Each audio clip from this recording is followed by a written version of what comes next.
Okay, what's up, Lods? Good morning, good morning. Tubagon na ako imuhang pangutana about sa YouTube. Wala ko ka reply kay busy ko din. Kabalobaya ka no basta mga muta. Pasensya na kay dili na ako matubag imo mga pangutana. So ang naibala na ako sa about sa YouTube no. Facebook versus YouTube. Sa 1 million views sa Facebook, naibala na ako ang masahod ana is 4,000. Hindi na about sa YouTube, pag 1 million views, ang masahod ana is 33,000. So dako kay diferensya.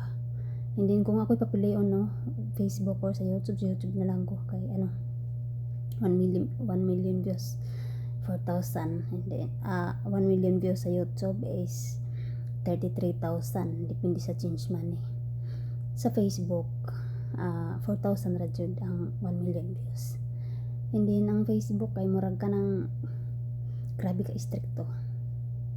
So mauna imong pangutana. Kung kugihan ka sa bagay, kung kugihan ka sa Facebook, mag-upload sa isa kadlaw, katulo.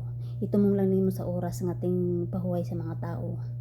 Mag-upload kag alas 11 sa udto kay mamaniting relax sa mga tao. And then pag-upload po nimo ana alas 4 sa kadlawon kay pag matana sa mga tao di man dayon diretso maligo, di man dayon mo yun nga mulihok-lihok ngunit man jud ang cellphone. And then pagka upload nimo sa kadlawon alas 4 sa kadlawon, and then sa gabi mag-upload ka og alas 7 sa gabi or alas 6 sa gabi. Nandiha kay mapuniting relax sa mga tao, mapiting kuan sa mga estudyante, no? Pero sa bagay kung kugihan ka mag-upload sa Facebook, mag-upload ka katalo sa isa ka videohan, mo views lang ka og 100,000, and then kapila ka mag-upload ana sa isa ka adlaw katulo.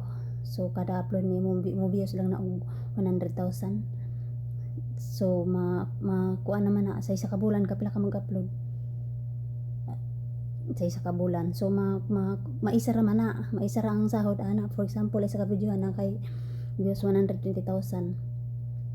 Maihap na kada views, maisara na ang sweldo ana sa kada bulan, ang sweldo ana kada katapusan or kada first week sa, for example, February katapusan adto na sa mga pizza 5 ana ang pinakadugay sa sweldo sa Facebook. O sa YouTube pod pareha ra pod pero mas dako ang revenue sa YouTube. And then sa Facebook kay pag stricto ang Facebook, pag naay sounds mga copyright magtunga mo sa sweldo ana sa tagi sa sounds. And then pag nanggamit ka og mga sounds sa imong video dili original, problema na ma-copyright ka ana.